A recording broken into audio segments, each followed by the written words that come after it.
Let me begin with a number that should fundamentally alter how you view global power dynamics. In January 2026, the International Monetary Fund revised India's GDP growth projection upward to 7.3% for fiscal year 2026. Not 2%, not 3%, but 7.3%. While the United States hovers at 2.1% growth and China decelerates to 4.8%, India is accelerating. But here's the data shock that mainstream media isn't discussing. Indian companies now control or dominate supply chains for 40% of generic pharmaceuticals consumed in the United States. 55% of America's IT services exports flow through Indian firms. And in early 2026, India initiated commercial production of semiconductors, ending a 7-decade monopoly held by East Asian manufacturers. This isn't just economic growth. This is a structural realignment of global power. A $10 trillion pivot that is permanently reshaping which nations control the products, services, and technologies that define modern civilization. The question isn't whether this shift is happening. The question is, why did Western policymakers fail to see it coming? Let's examine the evidence. This analysis represents a macroeconomic forecast based on IMF data, World Bank statistics, and verified trade corridors. All projections are derived from publicly available institutional sources. To understand why India's rise is a structural inevitability rather than a temporary trend, we must examine 3 fundamental pillars. Pillar 1. Demographic dominance.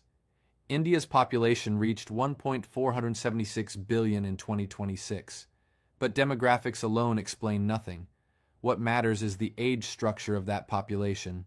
India now possesses the world's largest working age population, more than 900 million individuals between ages 15 and 64. Compare this to China, where the working age population is contracting by 5 million people annually, or to the European Union, where the median age has crossed 44 years, or to Japan, where 1/3 of the population is over 65.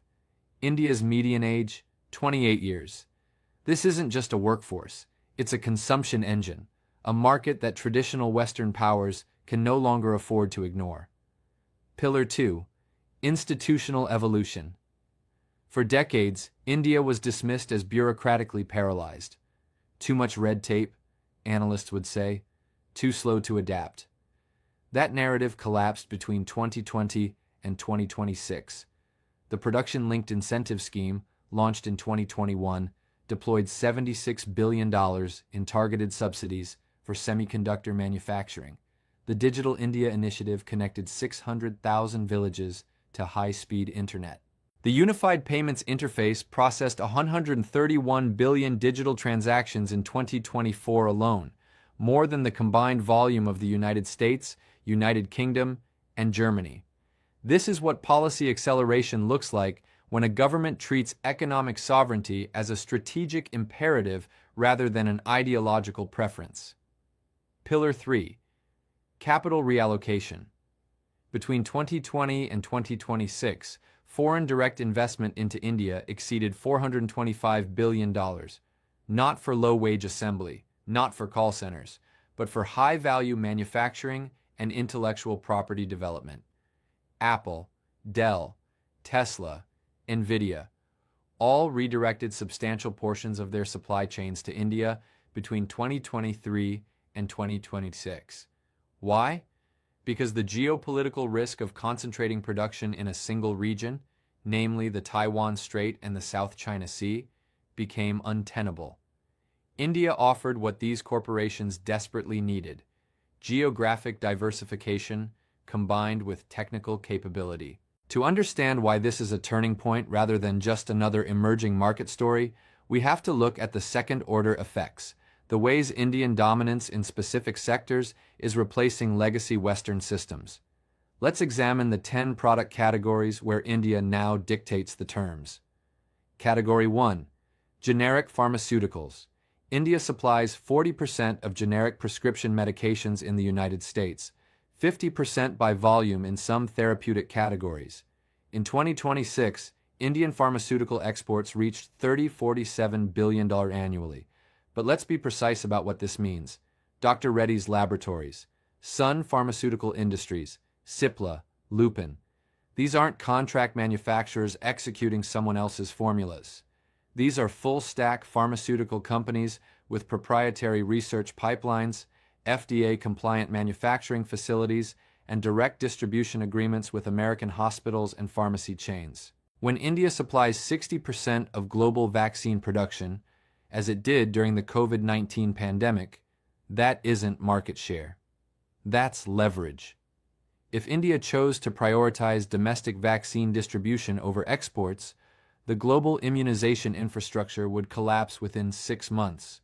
This is the definition of strategic autonomy, and it's a position India achieved not through military coercion, but through institutional paralysis in Western pharmaceutical sectors that outsourced production to cut costs and then lost the capability to bring it back.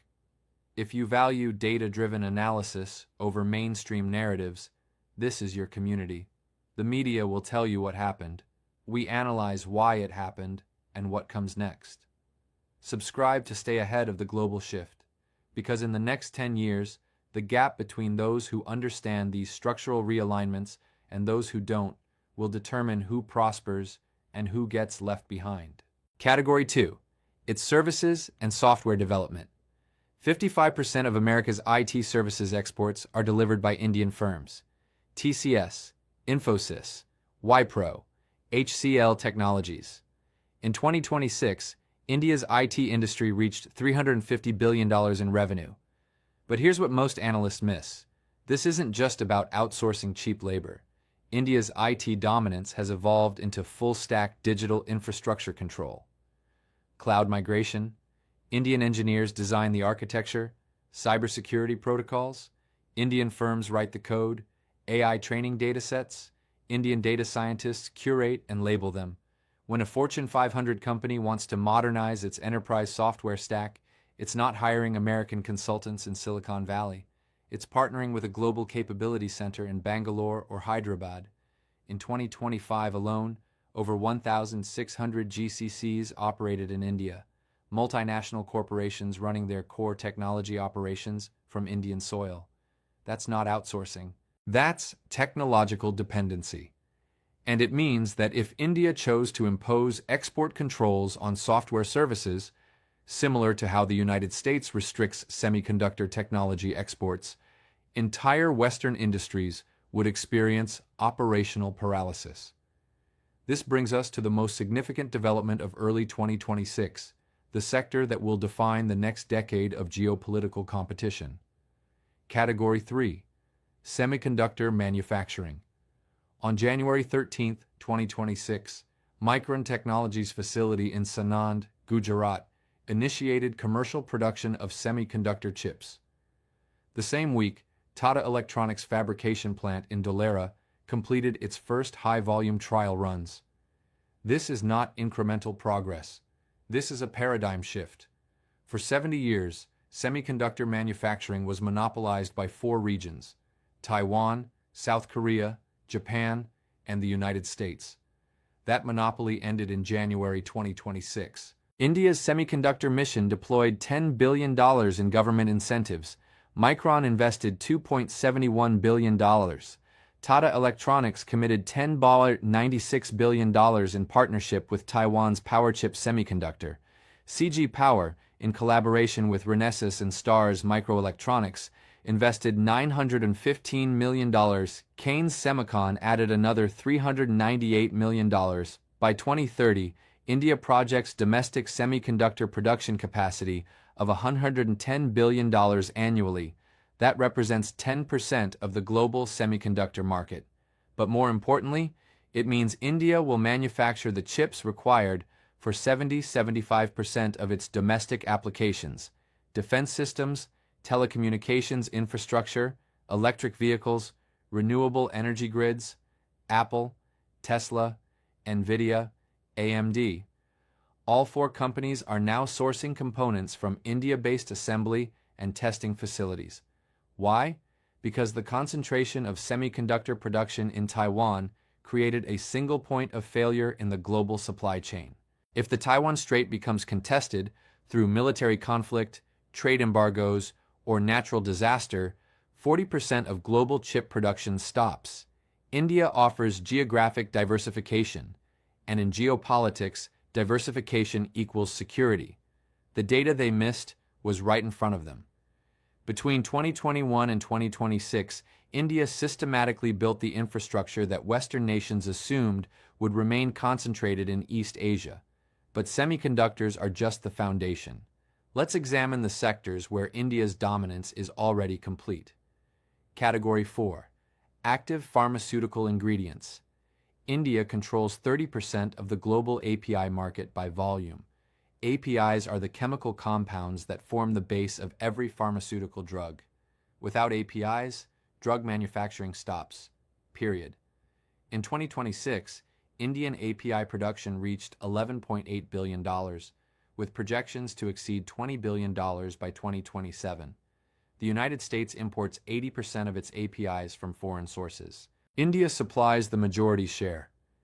If India imposed export restrictions on critical APIs, similar to how China restricted rare earth exports in 2010, American pharmaceutical production would collapse within 90 days.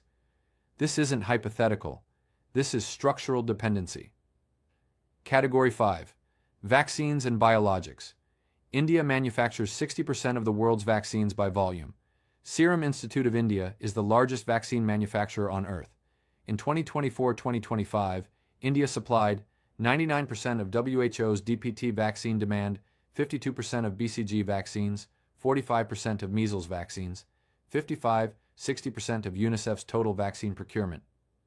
When India restricted vaccine exports during the Delta variant surge in 2021, COVAX distribution timelines collapsed.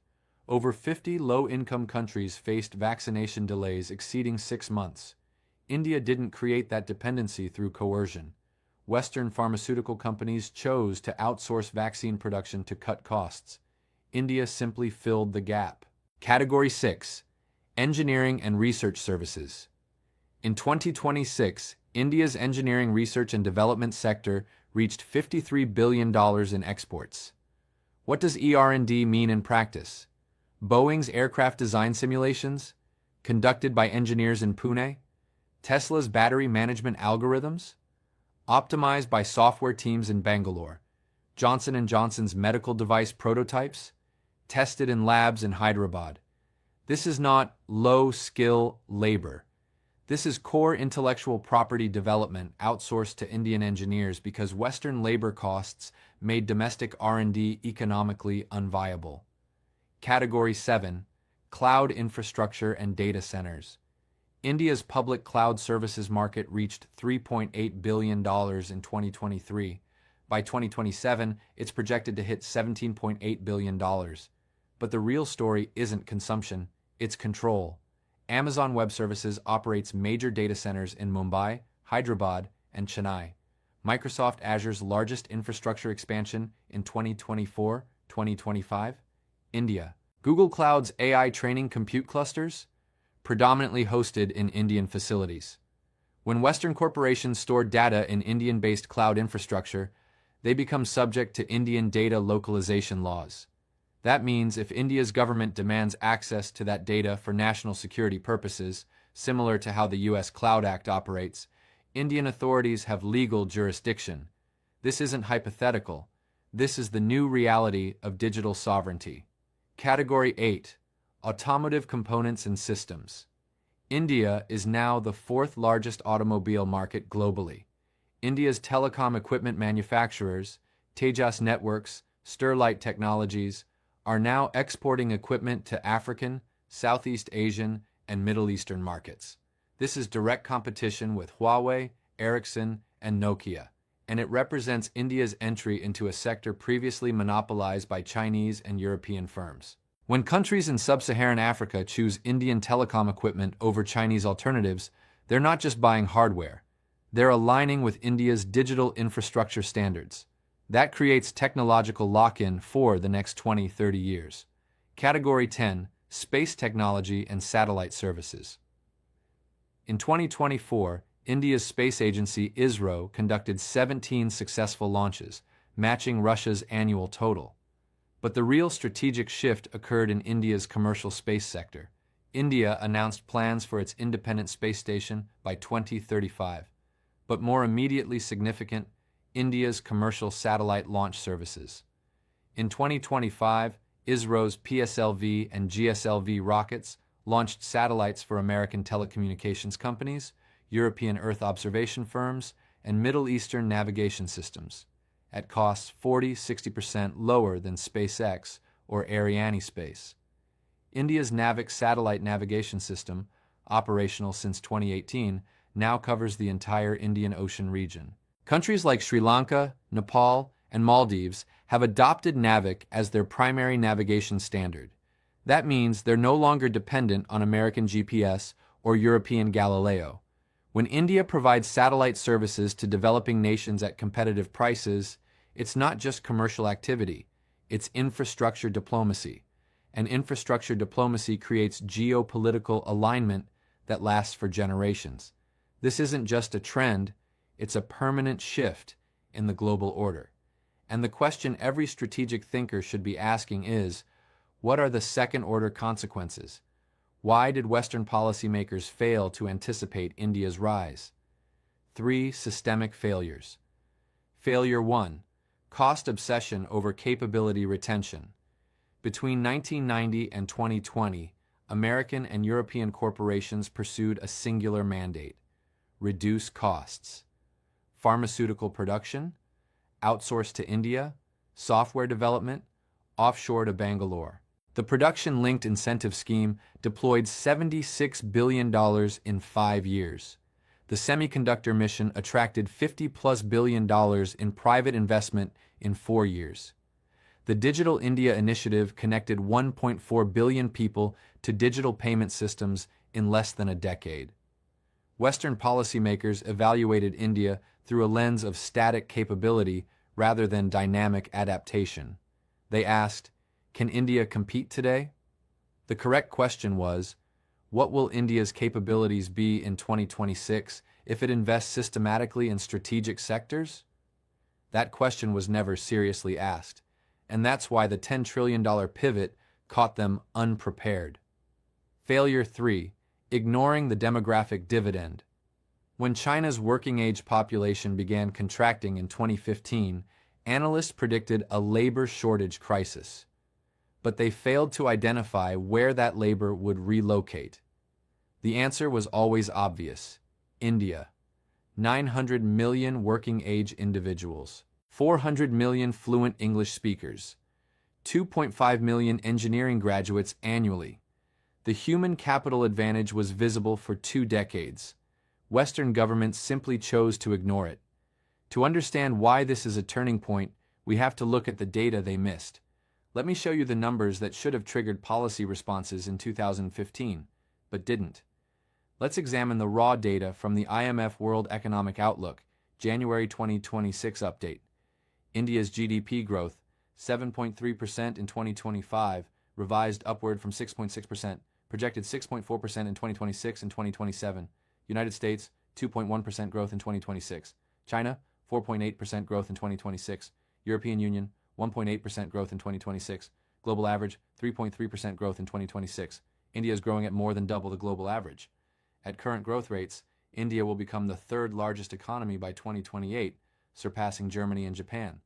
By 2030, India's GDP will reach $7.3 trillion. By 2047, India's centennial independence anniversary, the government projects $30 trillion GDP. But size isn't the only metric. What matters is sectoral composition. Services, 55% of GDP, growing at 9.3% annually. Manufacturing, 17% of GDP, growing at 7.7% annually. Agriculture, 15% of GDP. Construction, 8% of GDP, growing at 7.6% annually. India's growth isn't commodity-driven like Saudi Arabia or Brazil. It's services and high-value manufacturing. That means India's economy is structurally aligned with the sectors that define 21st century power: software, pharmaceuticals, semiconductors, and advanced manufacturing. In fiscal year 2024-25, India's services exports reached $417.7 billion. That's 94.3% of its merchandise exports. Translation: India earns nearly as much from software, IT services, engineering, and business process management as it does from physical goods.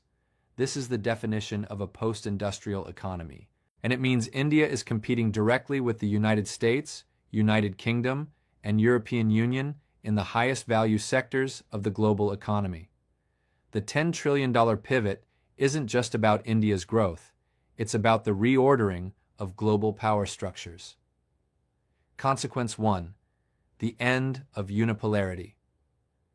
For 30 years after the Cold War, the United States operated as the sole superpower. That era is ending, not because of military decline, but because economic leverage is redistributing.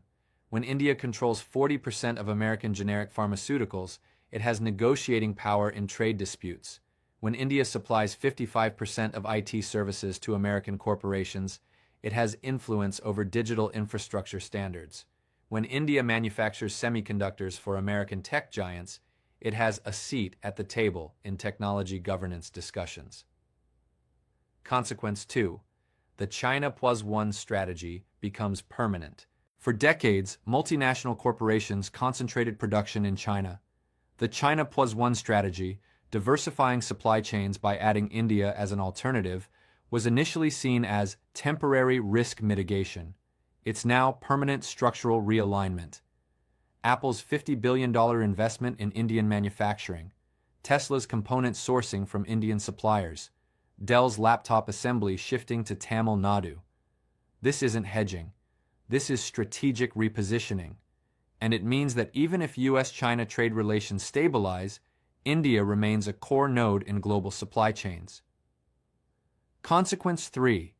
The Global South gains leverage for 75 years.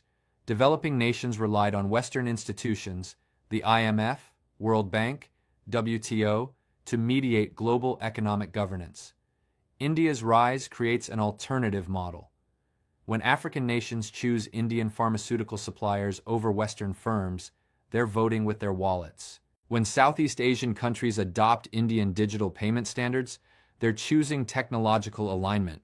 When Latin American governments partner with Indian space agencies for satellite launches, they're diversifying their strategic partnerships.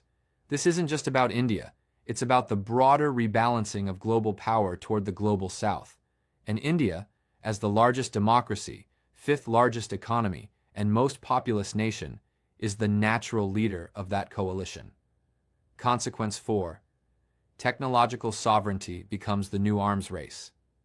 In the 20th century, military power defined superpower status.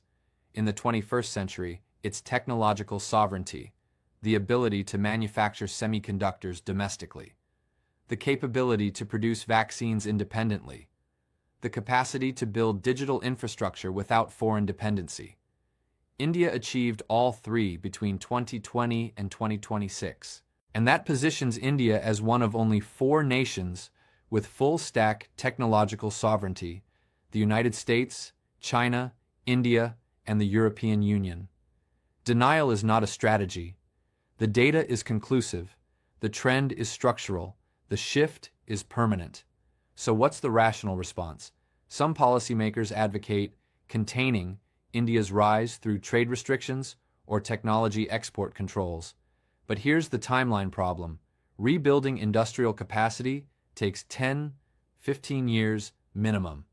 India spent 2010-2025 building that capacity. The United States is starting in 2025. That's a 15-year structural disadvantage that cannot be closed through policy alone. This broadcast isn't just analysis. It's a strategic briefing for decision makers. For investors, India's market capitalization exceeded $4.5 trillion in 2025.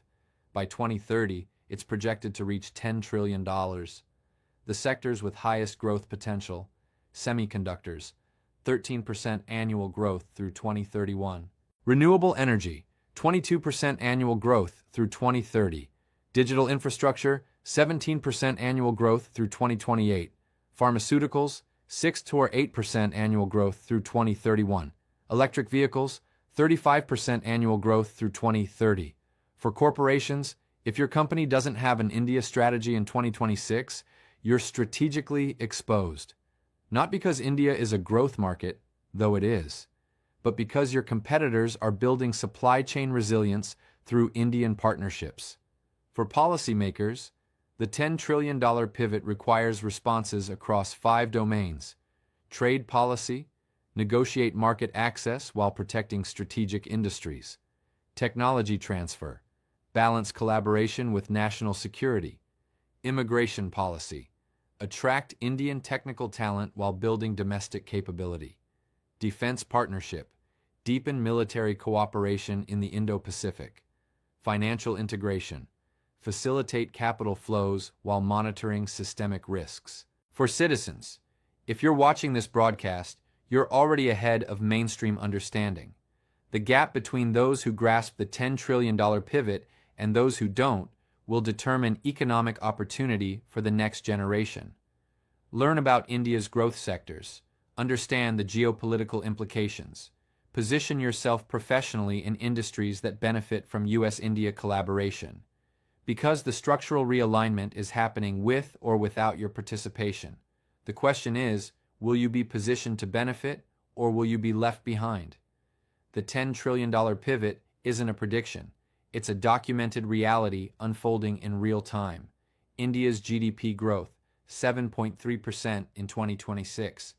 India's control of generic pharmaceuticals, 40% of US market share. India's IT services dominance, 55% of American exports in the sector. India's semiconductor production, commercial operations initiated January 2026. These aren't aspirations. These are verified data points. The mainstream media will debate whether this shift is happening. We analyze how it's restructuring global power and what comes next. The strategic question I leave you with: how are you preparing for a global economy where India is a core pillar of technological, pharmaceutical, and digital infrastructure? Are you building skills relevant to US-India collaboration? Are you investing in sectors benefiting from the $10 trillion pivot? Are you positioning your business for supply chain diversification? Or are you operating on assumptions about global power that became obsolete in 2020? In our next Strategic Intelligence Report, we'll examine the financial architecture of India's rise, how Indian banks are financing the $10 trillion pivot, how the Indian rupee is positioning as a regional reserve currency, and how India's digital payment infrastructure is being exported to 30-plus developing nations. That's not just economic growth, that's monetary sovereignty. Watch that analysis to understand the full scope of the global realignment. If you found this analysis valuable, share it with decision makers in your network. Subscribe to this channel for data-driven forecasting that mainstream media won't provide. And remember, the global economy isn't shifting. It has already shifted. The only question is whether you're positioned for what comes next. This has been the Strategic Intelligence Report. I'll see you in the next briefing.